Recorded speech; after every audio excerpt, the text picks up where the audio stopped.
pelas partes nada foi representado. Ou seja, o Pedro de Oliveira já dizia assim que eles rondavam a casa. Pois digo aos senhores e senhoras, alguém que sabe onde o réu mora, se tem interesse de fugir do réu que está armado, vai correr em direção à casa desse? Será que ele foi pedir para a dona Eva, que é a irmã do réu, será que ele foi pedir, a senhora me esconda o seu irmão? Foi visitar, tomar um café com a dona Eva?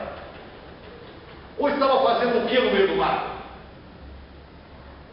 Ou estava exatamente esperando para tocaiar a testemunha do homicídio que havia cometido?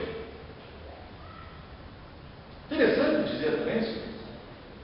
Uma coisa: não tivesse o réu a sorte de ter se defendido naquele dia, nós teríamos aqui o julgamento de João e de José.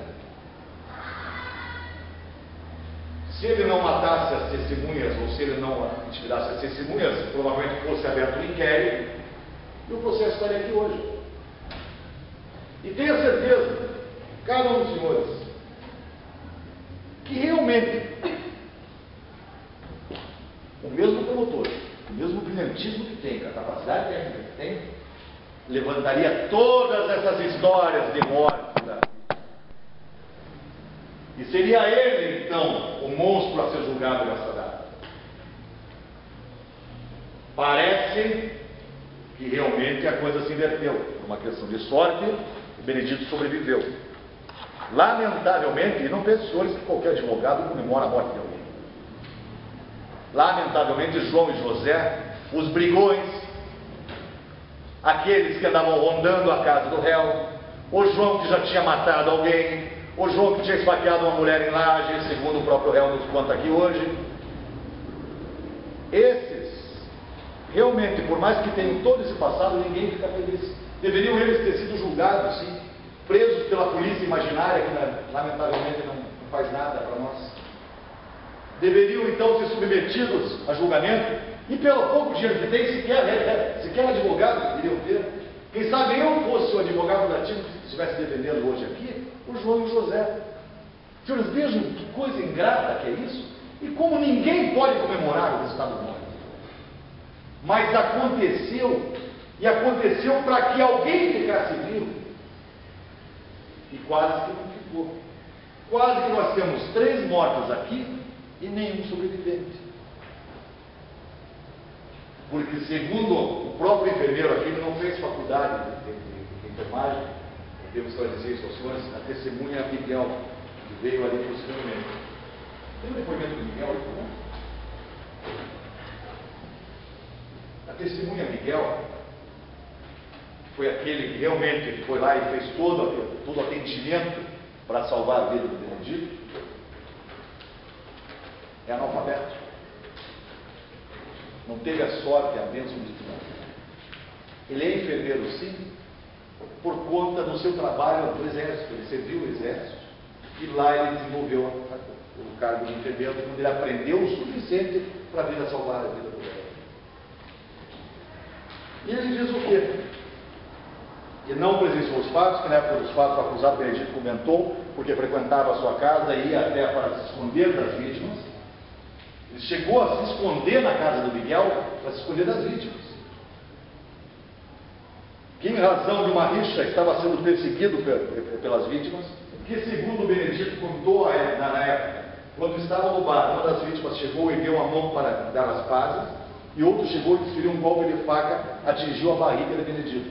E Benedito contou que as vítimas avançaram nele, que foi obrigado a se defender. E Benedito comentou que estava junto de Adão, mas não comentou nada de Adão, nada que Adão tivesse feito.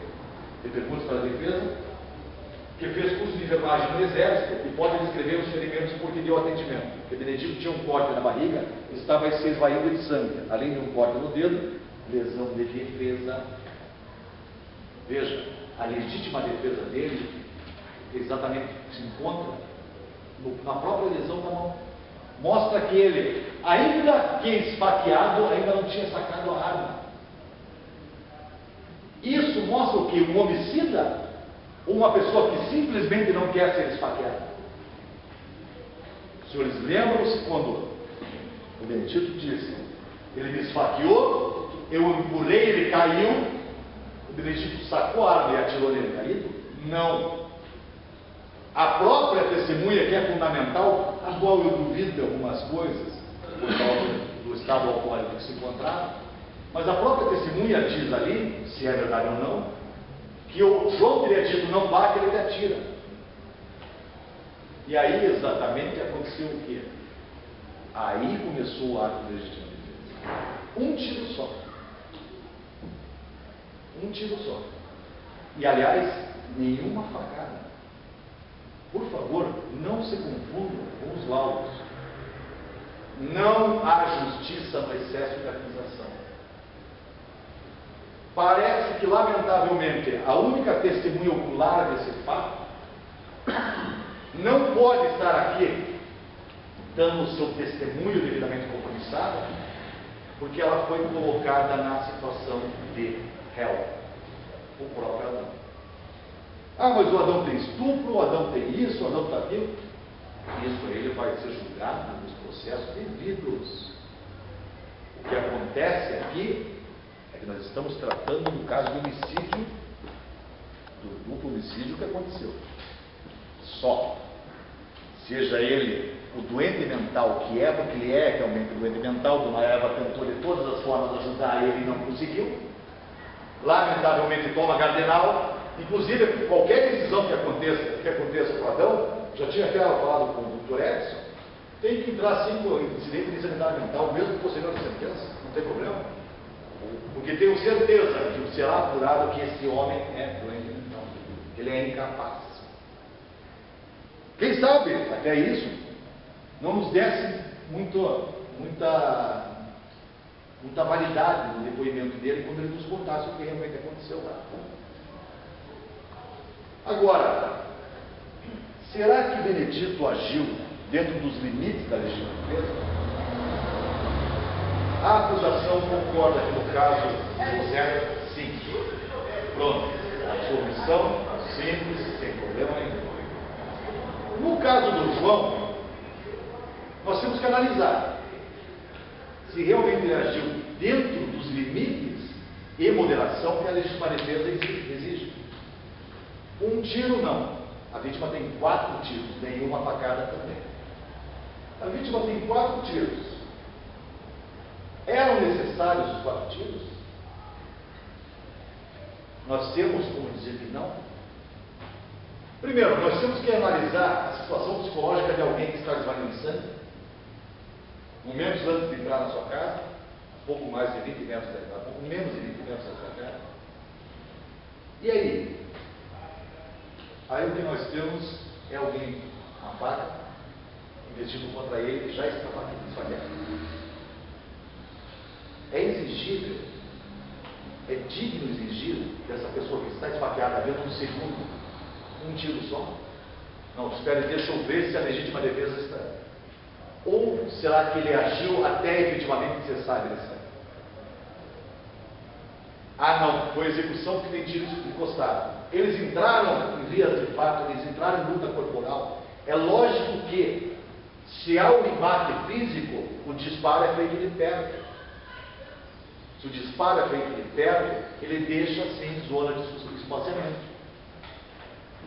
Agora, será que realmente ele agiu de forma moderada?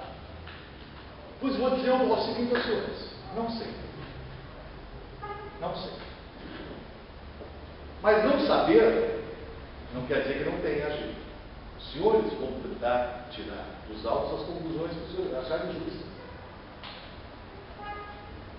Só que, se ele agiu porque ele disse, eu quero matar, eu sou um homicida, não gosto dessa pessoa e vou matar. Ou será que ele agiu e excedeu nos limites? Exatamente como? Sob o domínio dessa emoção, de forma culposa, sem calcular exatamente a sua resposta, acabou disparando mais tiros do que o necessário. Aí nós estaremos diante E aquilo que eu acho que seria uma excelente solução para esse caso aqui, de um homicídio cometido em legítima defesa com excesso culposo. O réu não seria absolvido. Seria então processado por homicídio culposo e condenado por homicídio culposo. Só que daí vem o seguinte, aí já está prescrito. Culpa dos senhores? Minha? Do réu? Não. Lamentavelmente, os senhores podem folhear esse processo o quanto quiserem, não encontrarão nem recurso de pronúncia. Este advogado não fez absolutamente nada para trazer esse processo, nem o réu. Só que a prestação jurisdicional levou 15 anos. E o réu, este homicida, esse monstro, esse covarde, veio aqui hoje, não veio escoltado, não veio polícia, não veio nada, veio aqui dizer, ó, sim, sou eu atirei, fui eu que sentar aqui na frente do juiz, veio advogado, promotor e juiz falar coisa que ele nem entende. E deve estar dizendo agora, e agora, como é que vão decidir? Ou seja, submeteu ao senhor em si. Merece crédito sim. Merece crédito sim. Porque tem